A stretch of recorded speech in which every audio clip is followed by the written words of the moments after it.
This is Mr. Bill from the Flat Cap Cafe Racer channel, and I've made a decision that I needed to buy a machine to mount and balance my tires. We're looking at anywhere from $65 to $75 per wheel to carry in and have them mount and balance your new tire. With all of the dealers doing that and there's no other options, I've decided to buy my own wheel mounting and balancing system, and I bought it from Constands in Germany through Mateo, and pretty good price with the machine and the balancer, tax and shipping. It was only about $214.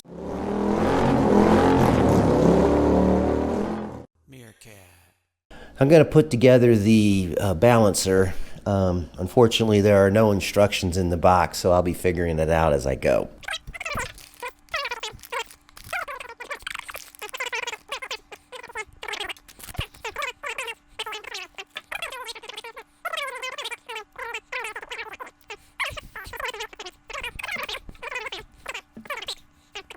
We'll wind up getting it close enough for hand grenades, So that can spin on there.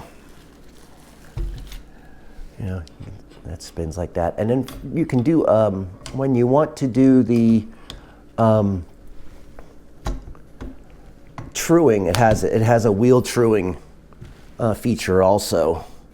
You can put it down in here and then use the wheel truing feature. So I got to figure out how to set that up. So here it is finished. Just if you can wrench on your motorcycle, you can figure out how to do this. So as you can see here, the bubble, this is level, so that's good. And then if you put you need a 3mm Allen to loosen these up. Put the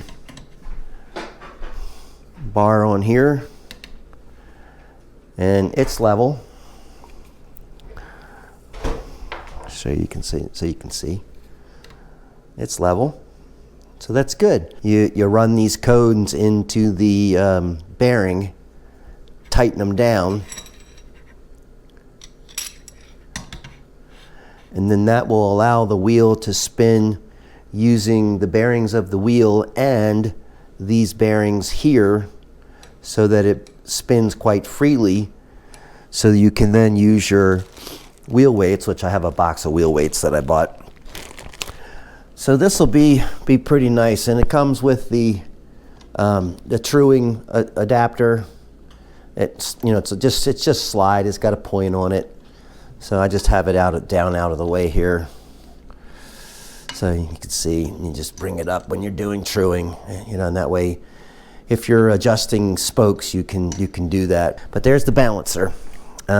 It's really nice. It's heavy steel, and it's powder coated, so it's very smooth.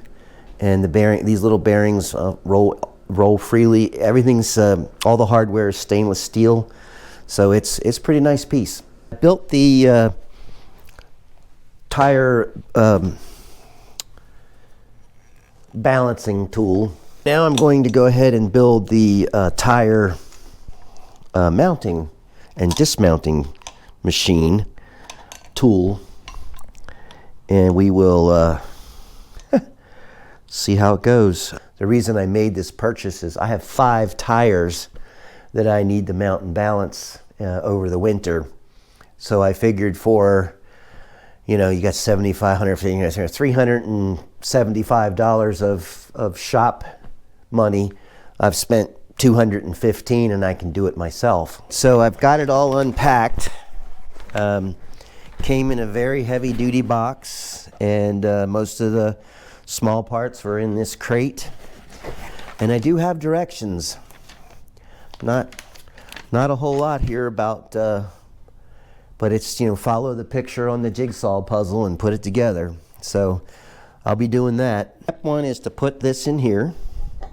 This is the riser for the lever, and you have a knob to hold it in place.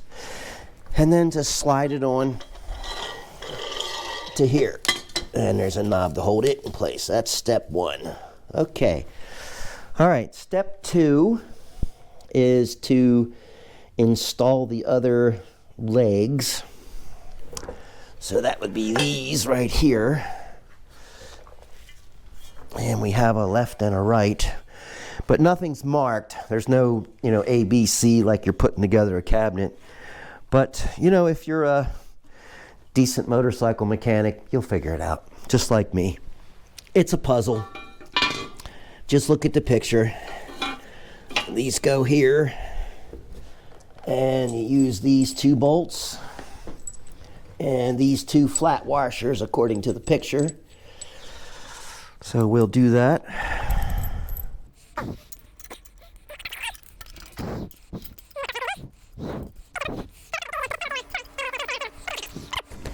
Step 3 is to put on the pads for the wheel. All right, so we'll put these on.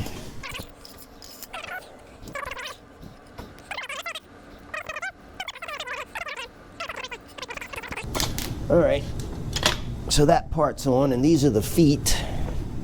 So we'll screw those in.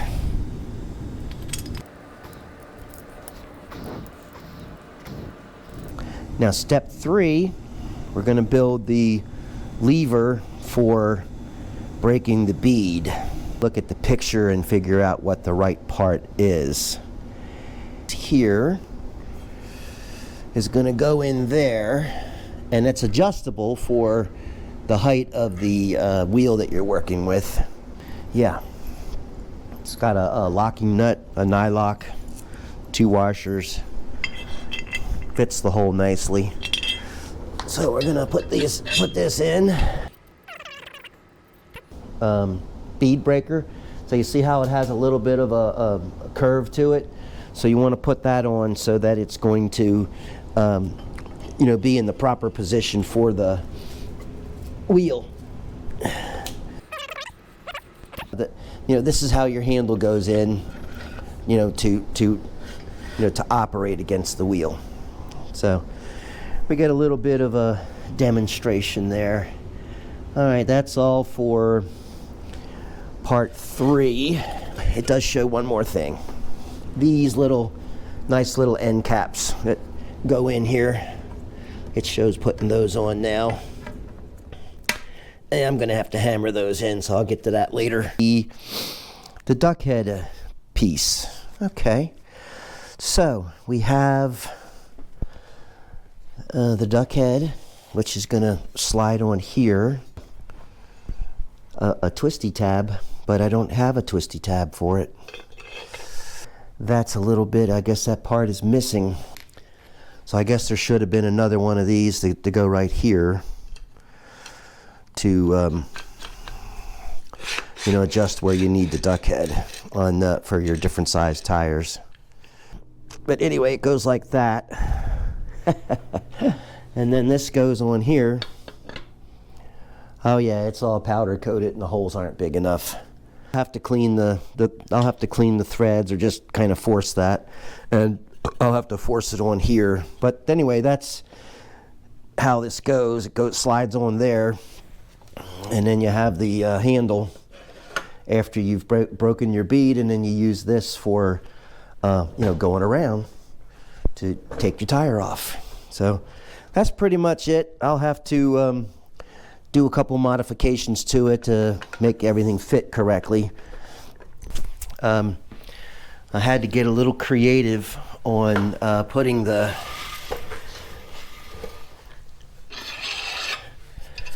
this on. I didn't want to use, I don't have a strap wrench, so I didn't want to use channel locks or vice grips or anything that would burr this.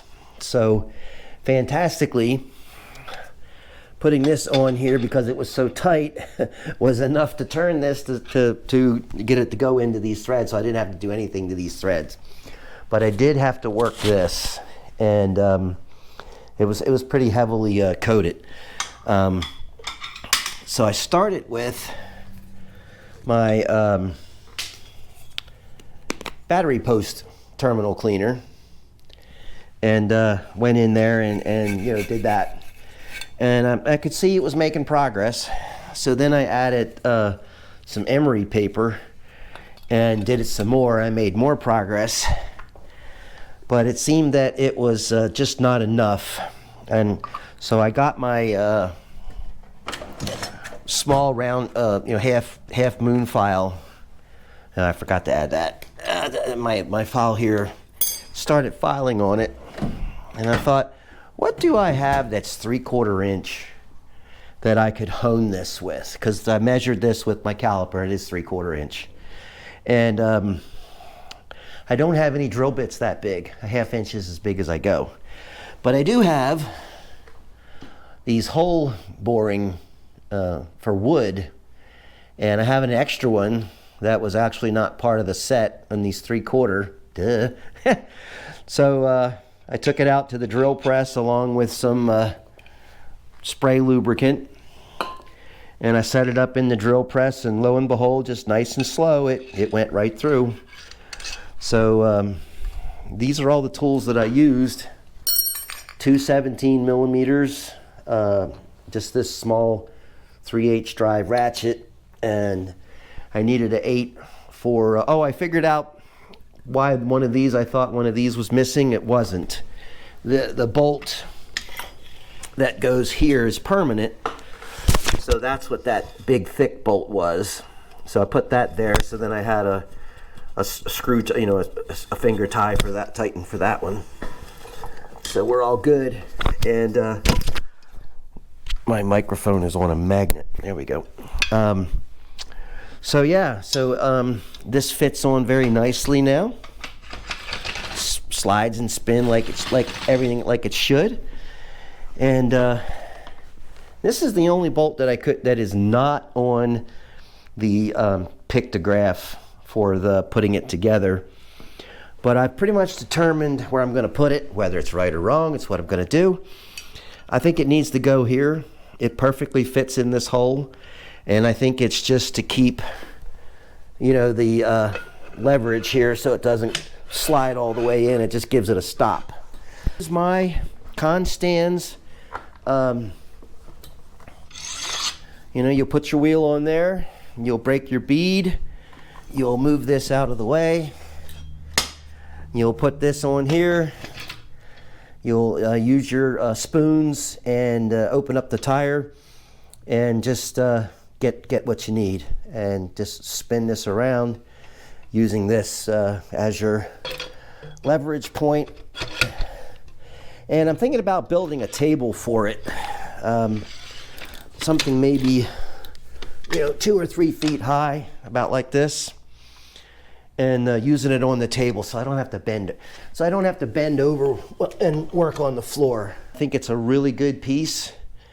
I bought it through Matea online. It came out of Germany. For the price of the unit plus tax and shipping, it was $214, so I'm tickled. So that's all I got for you today. Thank Jerry for letting me put this video on his Flat Cap Cafe Racer channel on YouTube. And as always, it's a beautiful day in Idaho. Thanks for watching.